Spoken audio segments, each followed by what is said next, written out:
Good morning everyone. Welcome to wow OS. चलिए आज का न्यूज़पेपर देख लेते हैं। ठीक है, फ्रंट पेज में देखिए पहली न्यूज़ जो है कांग्रेस से रिलेटेड है। इनके कुछ एमएलए डिफॉल्ट कर गए, ये हमारे इंपॉर्टेंस की नहीं है, लेकिन आपको एक ओवरऑल इंडिया का जो पॉलिटिकल सिनारियो वो पता होना चाहिए। कल जो था राष्ट्रीय हिंदी दिवस था, उसके उपलक्ष्य में अमित शाह जी ने कुछ कुछ चीजें कही कि हिंदी जो है वो किसी का कंपटीटर नहीं है, रीजनल लैंग्वेज और हिंदी जो साथ में ही ग्रो हो पाएंगी। ठीक है, इसके अलावा इसमें भी कुछ इंपॉर्टेंट नहीं है। अब देखिए एक न्यूज है कि cadets back at JNK lake after 33 years, training drills in the area were suspended in 1989 under the shade of militancy. अब देखिए जो एनसीसी के कैडेट्स हैं वो यहाँ पर एक मानस बल लेक है, वहां पर जो है ट्रेनिंग कर रहे हैं। ये एक फ्रेश वाटर लेक है। ठीक है, ये ट्रेनिंग 1989 से बंद हो गई थी क्योंकि मिलिटेंसी बढ़ गई थी।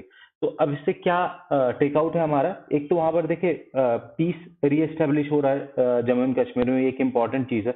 दूसरी चीज, जब इस तरीके की ट्रेनिंग्स होंगी वहां पर तो उससे जो है लोकल लोगों को भी उत्साह मिलेगा दोबारा से एनसीसी वगैरह ज्वाइन करने का। ठीक है, अब इसमें एक इंपॉर्टेंट बात कही, youth mission in JNK. Youth mission के बारे में एक बार देख लेते हैं। ठीक है, देखिए यूथ मिशन यहाँ पर क्या है? Mission will focus on individuals between the age of 15 to 25 years. 15 से 25 साल तक के जो यूथ है उन पे फोकस कर रहा है। ठीक है, इसका एम क्या है?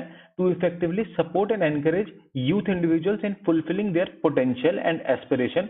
क्या क्या फुलफिल करना है? Potential and aspiration, while addressing their needs and concerns, and to effectively support young people to shape their futures as per their aspiration। ठीक है, अब इसके बाद देख लेते हैं। देखिए इसमें वैल्यूज इनकलकेट क्या क्या कर रहे हैं। एक तो respect, recognition, sustained support and solidarity. इसके बाद देखिए principle of mission, youth for releasing the values. कौन कौन से वैल्यूज रिलीज करना चाह रहे हैं? Responsiveness, access, participation, inclusion, diversity, empowerment and equality. ठीक है, अब देखिए किस किस कैटेगरी के अंदर ये काम कर रहे हैं। ठीक है, प्लान एक्टिविटीज है, development of state of art district youth centres. ठीक है, हर डिस्ट्रिक्ट में एक एक यूथ सेंटर बनाया जाएगा। Assistance for education and training, education and training में असिस्टेंस प्रोवाइड की जाएगी। हेल्थ एंड वेलबींग को प्रमोट किया जाएगा अमंग यूथ। ठीक है, focus of livelihood, prospects for youth, focus of livelihood भी है। Promotion of art and culture, recreational activities and promotion of sports. ठीक है, इन 6 कैटेगरीज में काम कर रहा है। चलिए इससे ज्यादा इसमें कुछ भी इंपॉर्टेंट नहीं है। ठीक है, वैसे स्टेट स्पेसिफिक आपकी ये है क्या बोलते हैं स्कीम है, तो बहुत ज्यादा घुस के नहीं पूछेगा। ठीक है, अब देखिए एक न्यूज है, BCCI office bearers can have 2 terms in a row before cooling off. मतलब इनका ये कहना है कि जो आपका बीसीसीआई है उसका जो चीफ है वो 2 कंटिन्यूस टर्म तक रह सकता है, उसके बाद उसको कूलिंग ऑफ पीरियड लेना पड़ेगा 3 साल का, फिर दोबारा आ सकता है। सेम चीज जो है स्टेट जो क्रिकेट बोर्ड है उनके साथ भी सेम चीज कही है, लेकिन अगर स्टेट क्रिकेट वाला 2 साल के बाद जो है बीसीसीआई में आना चाहता है तो वहां पर कोई कूलिंग ऑफ पीरियड नहीं है। इससे ज्यादा इसमें इंपॉर्टेंट है। Even whatever I told you that is also not important in respect of prelims और मेंस पॉइंट ऑफ व्यू। चलिए नेक्स्ट न्यूज देखते हैं। Cabinet approves addition of 4 tribes to ST list. अब देखिए कई बार सीधे नाम पूछ देता है और स्टेट के साथ मैच कराने बोल देता है। तो 4 नई ट्राइब्स जो है ऐड की गई हैं एसटी के लिस्ट में। ठीक है, पहली हट्टी ट्राइब है। ठीक है, ट्रांसगिरी एरिया ऑफ सिरमौर हिमाचल प्रदेश की। फिर है नारी कोरावन ट्राइब एंड पुरीवी करम करण हिल ट्राइब है ये तमिलनाडु की। फिर है बिंझिया ट्राइब छत्तीसगढ़ की। ठीक है, अब देखिए जो ट्राइब्स जो लिस्ट में ऐड होती हैं ये स्टेट स्पेसिफिक होती हैं। मतलब ये हो सकता है कि जैसे अभी हट्टी ट्राइब को जो है हिमाचल प्रदेश में ऐड किया गया, ये पहले से उत्तराखंड में थी। जो आपकी बिंजिया ट्राइब जो है जिसको छत्तीसगढ़ की लिस्ट में ऐड किया गया है, ये ऑलरेडी झारखंड और उड़ीसा में ट्राइब है। ठीक है, अब आगे एक बार इससे रिलेटेड कॉन्स्टिट्यूशनल प्रोविजंस पढ़ लेते हैं। देखिए आर्टिकल 342 क्या कहता है कि only those communities declared by president, ठीक है, एक नोटिफिकेशन के अंदर, उन्हीं को जो है and through a subsequent amending act of parliament, मतलब कि पहले प्रेसिडेंट जो है वो नोटिफिकेशन लाएंगे और फिर उसके बाद पार्लियामेंट जो है एक सब्सिक्वेंट एक्ट लेकर के आता है, उसके तहत जो है ये शेड्यूल ट्राइब में जो है इंक्लूड होती हैं। ठीक है, आर्टिकल 366(25) क्या कहता है? Schedule tribes as those communities who are scheduled in accordance with article 342 of the constitution। हमने 342 पढ़ लिया है। ठीक है, इससे ज्यादा एक चीज और ये देखिए यहाँ पर, schedule tribes in states is state and UT specific. ये चीज अभी हमने डिस्कस कर ली कि हो सकता है कि कोई शेड्यूल ट्राइब एक स्टेट में एज अ शेड्यूल ट्राइब हो लेकिन दूसरे में ना हो, ठीक है, या दूसरे में जो है आपकी शेड्यूल कास्ट हो। यहाँ न्यूज में भी दिया गया है, जैसे यहाँ आ गया, लेकिन इंपॉर्टेंट नहीं था इसलिए मैंने कवर नहीं किया। जो गोंड है, गोंड को यूपी में जो है शेड्यूल कास्ट के अंदर रखा गया है, ठीक है, तो उसको चेंज करना है शेड्यूल ट्राइब में, ये भी डिमांड चल रही है। बस इतना ही इंपॉर्टेंट है इसमें। चलिए अब नेक्स्ट न्यूज की तरफ चलते हैं। ठीक है, चलिए अब देखिए ये ईडब्ल्यूएस को कोटा को लेकर के सुनवाई चल रही है, तो जब ये पूरा फाइनल वर्डिक्ट आएगा उस टाइम पे ये पक्का आपका एडिटोरियल में कवर होगा और न्यूज में हेडलाइंस में भी कवर होगा, तब इसको पढ़ेंगे, अभी इंपॉर्टेंट नहीं है, ठीक है। हिजाब बैन का भी सेम इशू है, ठीक है। अब एक और आर्टिकल आया है कि no specific law against hate speech, election commission ने बताया ये आपका सुप्रीम कोर्ट को कि poll body says it resorts to provisions under IPC and RPA act to curb such violence. मतलब इनके पास कोई स्पेसिफिक लॉ नहीं है कि जिसके तहत ये इस तरीके से जो है कोई एक्शन ले सके, ठीक है। और सुप्रीम कोर्ट ने बोला भी था, तब भी 267th रिपोर्ट जो है लॉ कमीशन की, उसमें कोई रिकमेंडेशंस नहीं दी गई हैं। इसको एक बार पढ़ लेते हैं। Election commission of India said the law commission of India in its 267th report had not made any recommendation with regard to a specific query from the Supreme Court on whether Election Commission of India ought to be conferred with power to derecognize a political party for committing the offence of hate speech, ठीक है। तो इस पे कोई भी टिप्पणी नहीं दी है। अब एक यहाँ पर जजमेंट है जो कि इंपॉर्टेंट है, अभिराम सिंह केस, ठीक है। इसमें सुप्रीम कोर्ट ने क्या कहा था, एनी अपील टू वोट और refrain from voting for a candidate on ground of religion, caste, race, community और लैंग्वेज। मतलब रिलीजन, कास्ट, रेस, कम्युनिटी और लैंग्वेज के उस पर अगर आप लोगों को ये कह रहे हैं कि किसी एक पर्टिकुलर पार्टी को वोट दो या ना दो, that will amount to corrupt practice, ठीक है। यहां पर देखिए, यहां लिखा है that will amount to corrupt practice under RP act of 1951, ठीक है। ये चीज आप नोट करके रख सकते हैं, ठीक है। अब देखिए मॉडल कोड ऑफ कंडक्ट जो है उसकी कोई लीगल सैंक्टिटी नहीं होती, लेकिन उसके अंदर इन्होंने जो है इलेक्शन कमीशन ऑफ इंडिया ने गाइडलाइंस निकाली है कि दैट पार्टीज जो है that should restrain themselves from communal statements.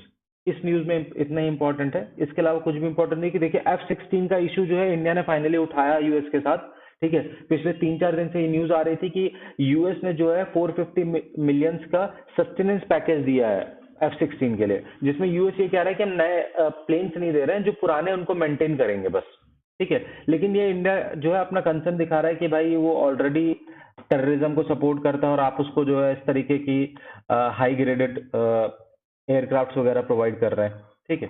चलिए नेक्स्ट देखते हैं आज का एडिटोरियल, ठीक है। अब आज के एडिटोरियल में जो बड़े बड़े हैं वो मैं आपको बता देता हूँ। एक तो देखिए the future of old times in India, ये उतना इंपॉर्टेंट नहीं है, इसमें सिर्फ एक जो आपका ये है यूनिवर्सल सोशल सिक्योरिटी पेंशन की बात कर रहा है ओल्ड एल्डरलीज के लिए, कि सारों को प्रोवाइड कराओ। अभी क्या है कि बीपीएल्स को प्रोवाइड किया जाता है, कुछ स्टेट्स में जो सबको प्रोवाइड किया जाता है, लेकिन बहुत इन डेप्थ कुछ भी इंपॉर्टेंट नहीं है इसमें। दूसरी जो न्यूज है, India's growing water crisis, the seen and the unseen.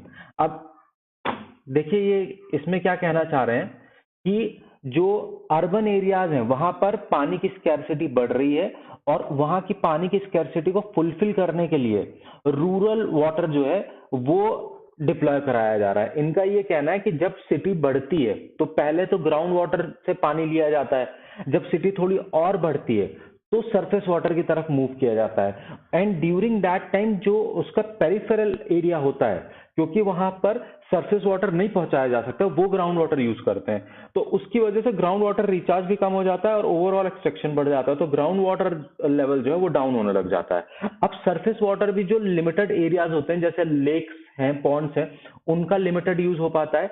तो एट द एंड क्या होता है कि जैसे कैनाल्स बनाए जाते हैं, तो कैनाल्स वगैरह से क्या होता है कि water that was required for rural areas, that was suppose to be for the rural areas और for irrigation, is being diverted to urban areas. इससे ज्यादा इस न्यूज में कुछ भी इंपॉर्टेंट नहीं है। अगर आप चाहें तो एक प्लेन रीडिंग दे सकते हैं, वरना इतना कुछ इंपॉर्टेंट नहीं है इसमें, ठीक है। चलिए अब नेक्स्ट न्यूज की तरफ चलते हैं। Engage with caution. देखिए कल हमने पढ़ा था टीपी 15, आपको याद होगा, पेट्रोलिंग पॉइंट 15, ठीक है, कहाँ पर था? Gogra hot spring. कल हमने पूरी मैप्स एक्सरसाइज कर रखी है, जिन्होंने भी कल का वीडियो नहीं देखा है प्लीज जाकर के देख लीजिए। एलएसी को पूरा इन डेप्थ कवर किया है, जो भी इश्यूज अभी चल रहे हैं सबको इन डेप्थ कवर किया है। एक बार बस, क्योंकि एडिटोरियल में कवर किया गया है, एक बार देख लेते हैं इसको, ठीक है। तो अभी बेसिकली हो क्या रहा था कि 5 पॉइंट ऑफ कंटेंजेंट थे इंडिया और चाइना के बीच में, जहां से चाइना जो है पीछे हो गया है और इंडिया भी पीछे हो गया और उनको बफर जोन बना दिया गया है। कौन कौन से थे? एक पेट्रोलिंग पॉइंट 15 था, PP15 गोगरा हॉट स्प्रिंग में, ठीक है। एक था आपका गलवन वैली था, ठीक है, नॉर्थ एंड साउथ जो था पैंगोंग लेक था, और एक जो था आपका PP17 जो आपका ये गोगरा हॉट स्प्रिंग के पास था। तो यहाँ अब डी एस्केलेशन हो गया, लेकिन अब देखिए प्रॉब्लम क्या हो रही है कि ये सारे पॉइंट्स वो थे जहां पर इंडिया पहले पेट्रोलिंग कर पा रहा था, ठीक है, लेकिन अब पेट्रोलिंग नहीं कर पाएगा क्योंकि इसको बफर जोन बना देगा, ये बोल करके कंटेंशियस पॉइंट है इंडिया और चाइना दोनों के लिए। तो यहाँ पर अब कोई भी जो है पेट्रोलिंग नहीं करेगा। तो कई लोगों का ये भी मानना है कि कहीं ना कहीं ये चाइना की स्ट्रैटेजी हो सकती है, चाइना का गेम प्लान हो सकता है, क्योंकि चाइना ने क्या किया कि अप्रैल 2020 में वो मल्टीपल एरियाज में जो है वो घुसने लगा, ठीक है। अब मल्टीपल एरियाज में जब वो घुसने लगा तो इंडिया ने उनको खदेड़ना शुरू किया। तो उस पॉइंट ऑफ टाइम पे इन्होंने ये जो आपके 5 पॉइंट्स थे इनको कैप्चर कर लिया, ठीक है। अब उनको बफर जोन बनवा दिया गया, ठीक है। अब यहां से जो डी एस्केलेशन क्यों हुआ, ये माना जा रहा है कि हो सकता है because of D escalation Indian prime minister और जी जिनपिंग जो चाइना के हैं उन वो मिले एससीओ मीट के दौरान, जो कि अभी चालू होने वाली है, या G20 समिट जो है लेटर दिस ईयर जो होगी उसमें मिले। पिछले 2.5 साल से दोनों कंट्रीज ने बात नहीं की आफ्टर दिस अप्रैल 22 इशू। तो this is not healthy for these countries and for the world as well, because we are a major population of the world, ठीक है। अब लेकिन यहाँ पर एक चीज और बात कही गई है कि अब डेमचोक और दिप्संग इशू जो है अभी भी स्टैंडिंग है, जो कि चाइना ये कहता है कि अप्रैल 2020 से पहले का है, तो इसको अभी हम डिस्कस नहीं करेंगे, ठीक है। दूसरी चीज जो एलएसी का आसपास का एरिया है वहां पर चाइना जो है अभी भी बिल्डिंग्स कंस्ट्रक्ट कर रहा है, इंफ्रास्ट्रक्चर डेवलप कर रहा है, जिससे कि वो अपनी जो आर्मी वो इजिली पहुंचा पाए वहां पर, ठीक है। अब देखिए जब तक चाइना जो है अपनी ये सारे के सारे इश्यूज को रिजॉल्व नहीं कर देता तब तक इंडिया भी चैन की सांस नहीं ले सकता है। क्या क्या इश्यूज है? आपका डेमचोक और देप्सांग है, फिर जो इतनी सारी आर्मी लेकर के आया था वो है, ठीक है। तो ये सारी इश्यूज पे जो है डिस्कशन अभी भी जरूरी है। The latest disengagement while certainly a welcome state by no means implies an end to the crisis on the border, ठीक है। इससे ज्यादा इसमें भी इंपॉर्टेंट नहीं, प्रीलिम्स और मेंस पॉइंट ऑफ व्यू से बहुत ज्यादा इन डेप्थ रीडिंग की जरूरत नहीं है, क्योंकि इसमें सिर्फ 1 या 2 पॉइंट से कवर हो रहा है, and that two of short term vision, ठीक है। तो उतना इंपॉर्टेंट नहीं है ये। बस ये जो 4-5 आपके बफर जोन्स जो बनाए गए हैं वो इंपॉर्टेंट है। पूछ सकता है कि गलवन वैली कहाँ पर है, पेंगोंग सो लेक कहाँ पर है, ठीक है, गोगरा हॉट स्प्रिंग कहाँ पर है, मैप एक्सरसाइज के दौरान पूछ सकता है यूपीएससी, ठीक है। Tax on the poor, inflation disproportionately affect the economically weaker section. अब हमने कल पढ़ा था कि इन्फ्लेशन अगस्त का जो है वो आपका 7% हो गया है, जुलाई में 6.7% हुआ था, ठीक है। इस न्यूज में क्या क्या बताया, एनएसओ का डेटा आया। अब एनएसओ किस चीज का डेटा देता है? सीपीआई कंबाइंड, अर्बन और रूरल। बाकी सारे के सारे जो सीपीआई है उसका वो देता है कौन, आप कमेंट सेक्शन में बताएंगे, ठीक है। अब इसमें मेजॉरिटी जो पोर्शन होता है वो फूड प्राइसेस का होता है। फूड बास्केट जो है वो आपको 45% ऑफ सीपीआई होता है, ठीक है, जो 45% ऑफ द सीपीआई बास्केट। बहुत सारे देखिए इसमें फैक्ट्स दिए हुए हैं, उसमें नहीं घुसेंगे क्योंकि ये मंथली है, ठीक है। मेनली इन्फ्लेशन क्यों बढ़ा? फूड प्राइस के कारण। अब यहाँ पर प्रॉब्लम क्या है? प्रॉब्लम सबसे बड़ी ये है कि रूरल इन्फ्लेशन जो है कंपैरेटिव टू अर्बन इन्फ्लेशन बढ़ा है। इवन फूड प्राइसेस जो है आपका रूरल एरियाज में ज्यादा तेजी से बढ़े हैं, ठीक है। अब एक और प्रॉब्लम क्या है कि जो स्टेपल सीरियल्स हैं हमारे, जैसे गेहूं हुआ, चावल हुआ, इनके दाम बहुत ज्यादा बढ़े हैं। मतलब कि इनमें इन्फ्लेशन अगर देखा जाएगा तो 9.57% है कंपैरेटिव टू 6.9% इन जुलाई, ठीक है। तो that is a point of concern. इसके बाद खरीफ क्रॉप्स की अगर बात की जाए तो जो राइस सोइंग है वो कम हुई है।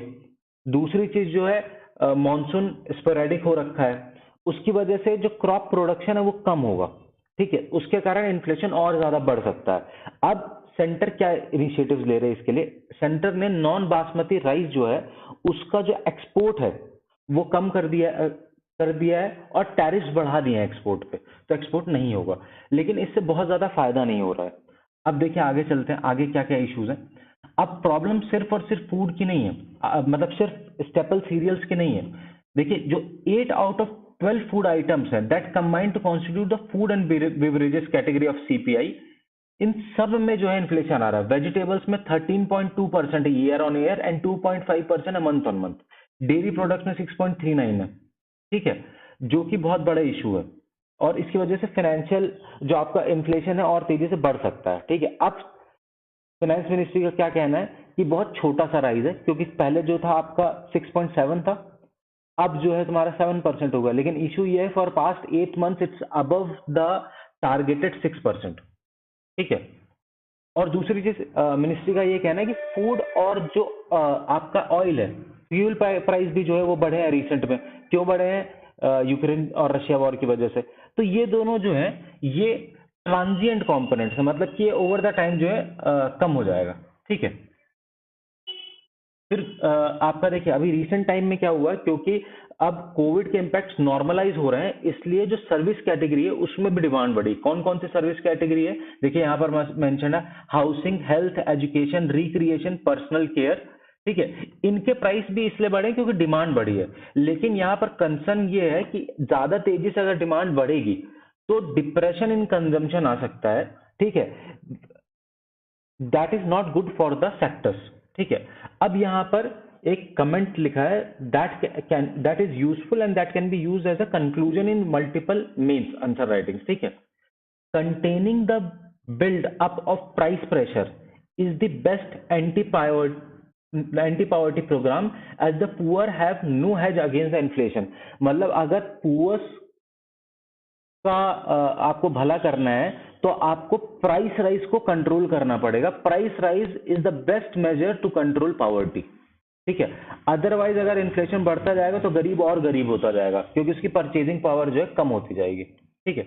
इसके अलावा कुछ भी आज के लिए इंपॉर्टेंट नहीं। चलिए आज का सेशन यहीं खत्म करते हैं। Happy learning guys, good day. If you want any specific session to be covered और एनी